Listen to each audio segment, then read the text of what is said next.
Savez-vous que vous avez des privilèges en tant qu'enfant de Dieu? Savez-vous que, en tant qu'enfant de Dieu, notre Père, votre Père céleste, vous a préparé un héritage, un héritage.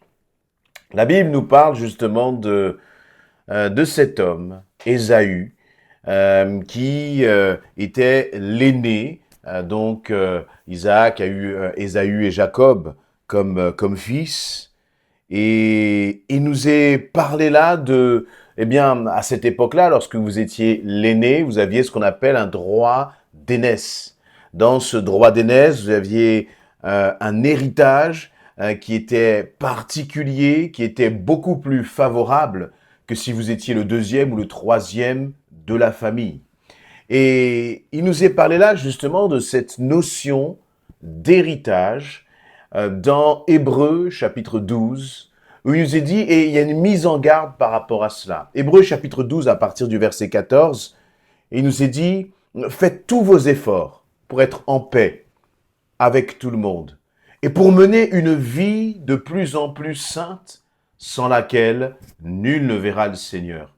Veillez à ce que personne ne passe à côté de la grâce de Dieu, qu'aucune racine d'amertume ne pousse et ne cause du trouble en empoisonnant plusieurs d'entre vous.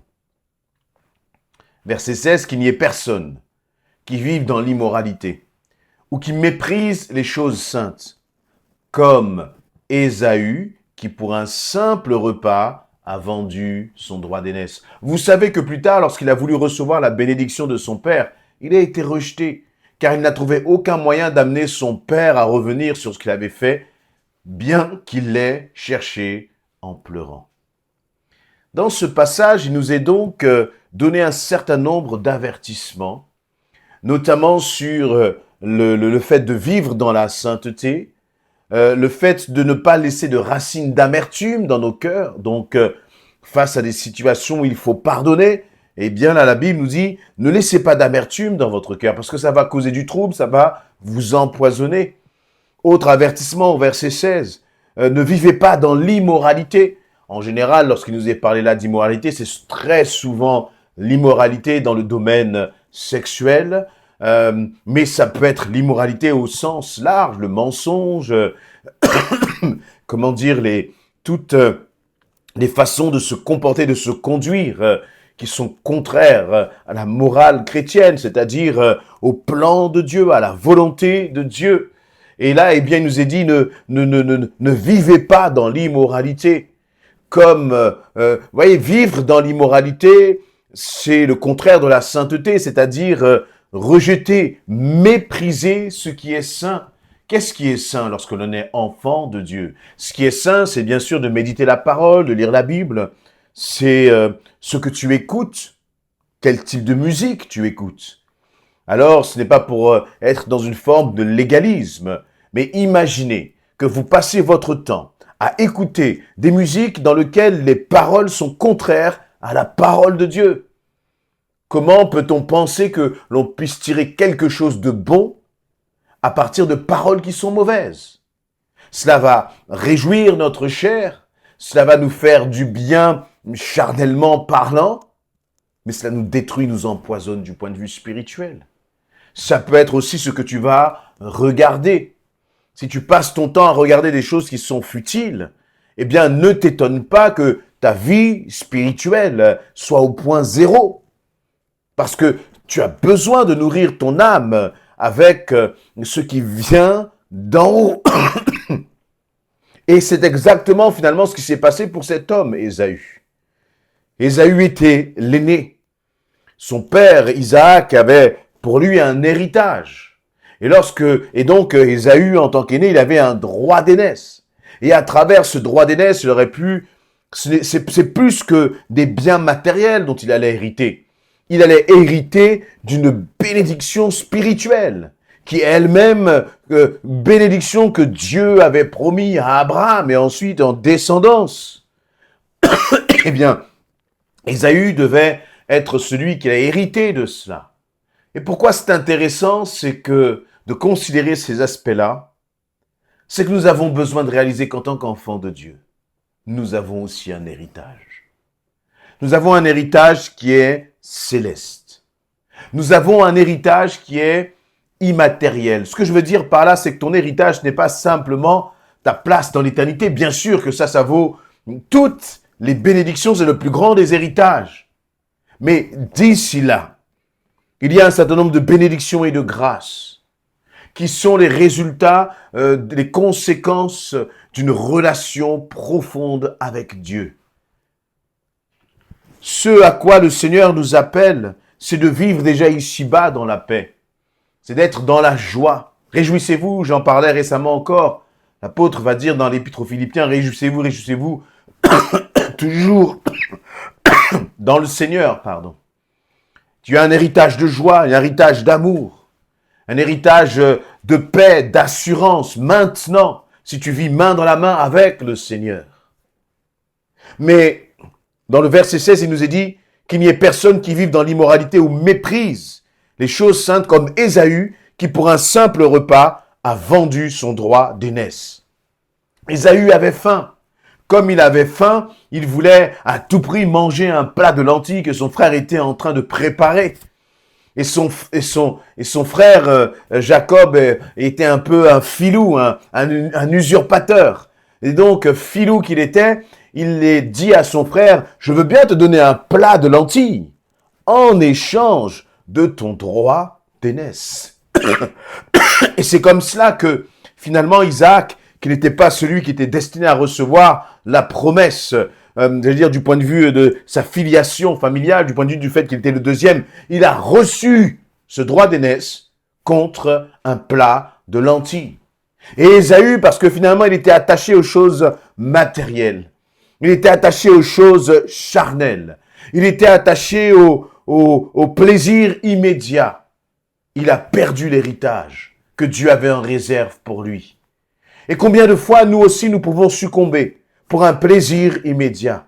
Ce plaisir immédiat, ça peut être dans le domaine, là encore une fois, de la sexualité. Ça peut être dans le domaine de l'argent, un mensonge, justement parce qu'on veut obtenir quelque chose rapidement. Ça peut être dans le domaine professionnel. On peut essayer de tromper, on peut essayer de manipuler pour obtenir une, entre guillemets, pseudo-bénédiction immédiate, charnelle. Mais à chaque fois que nous faisons cela, nous perdons une bénédiction spirituelle. Et parfois, lorsque nous avons désobéi, nous pouvons pleurer, nous pouvons demander pardon au Seigneur. Mais là, il nous est bien dit dans le verset 17, « Vous savez que plus tard, lorsque Ésaü a voulu recevoir la bénédiction de son père, il a été rejeté. Car il n'a trouvé aucun moyen d'amener son père à revenir à ce qu'il avait fait, bien qu'il l'ait cherché en pleurant. » C'est-à-dire qu'il est venu vers son père. Et puis Ésaü, il a pleuré pour essayer de récupérer cette bénédiction. Mais c'était trop tard. Il avait péché. Et à cause de son péché, il avait perdu cette bénédiction. À cause d'un besoin, à cause d'une satisfaction immédiate, d'une satisfaction charnelle, il a perdu la bénédiction que Dieu avait pour lui. Apprenons à patienter. Apprenons à attendre le temps de Dieu. Et cette parole, elle peut être pour un homme, une femme qui est célibataire.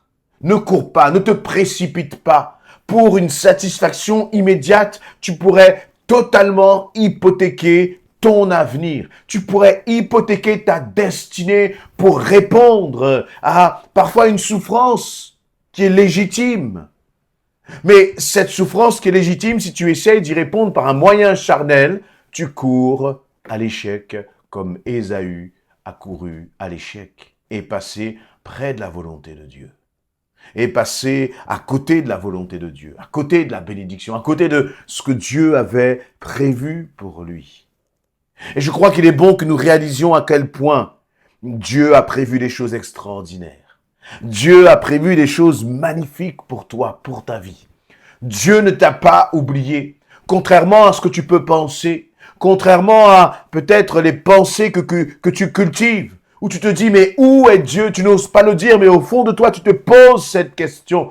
Et à force de te poser cette question, tu vas être poussé à répondre, encore une fois, à un besoin immédiat en hypothéquant ton avenir en Jésus-Christ. Et vous savez, à un moment, nous pouvons demander pardon, mais il est trop tard. L'obéissance, nous dit la parole, vaut mieux que les sacrifices. Tu pourras toujours demander pardon. Mais il y a parfois certaines situations dans lesquelles on ne peut plus faire marche arrière. Il est bon d'obéir. Il est bon d'attendre. Il est bon de faire confiance à notre Dieu. Il est bon de faire taire nos désirs. Il est bon de faire taire nos passions. Il est bon de faire taire l'homme intérieur, la femme intérieure, là. Et de dire, tais-toi maintenant. C'est la volonté de Dieu qui va s'accomplir. Tais-toi maintenant, cette voix intérieure, là, fais la taire. Et déclare que tu vas faire ce que Dieu veut, ce que Dieu dit. Et si tu es déterminé, le Saint-Esprit va t'aider justement. Parce que le désir de Dieu, ce n'est pas que tu passes à côté de la bénédiction, mais au contraire, le désir de Dieu, c'est que tu entres dans ses projets en faisant tous tes efforts pour rester attaché au Seigneur. Contre un simple plat de lentilles, Ésaü a perdu la bénédiction. Parfois pour une simple satisfaction qui va durer quelques instants, nous perdons aussi notre bénédiction. Soyons des hommes et des femmes qui, au contraire, grandissons de sainteté en sainteté. Soyons des hommes et des femmes qui soyons fermes et déterminés face au péché. Il faut apprendre à courir. Il faut apprendre à fuir face à la tentation. Il est inutile de s'en approcher, de la caresser pour dire « je vais résister ». Non, fuis mon ami. Parce que si tu réalises quelle bénédiction le Seigneur a pour toi, si tu fais confiance à ton Dieu, tu t'éloigneras de ce qui est là en train de te tenter. Et ça peut être, une femme. Ça peut être les paroles, d'un homme. Je ne sais pas ce que tu peux traverser. Mais quoi qu'il en soit, éloigne-toi et marche dans la sainteté. N'hypothèque pas les bénédictions que Dieu a pour toi. Amen.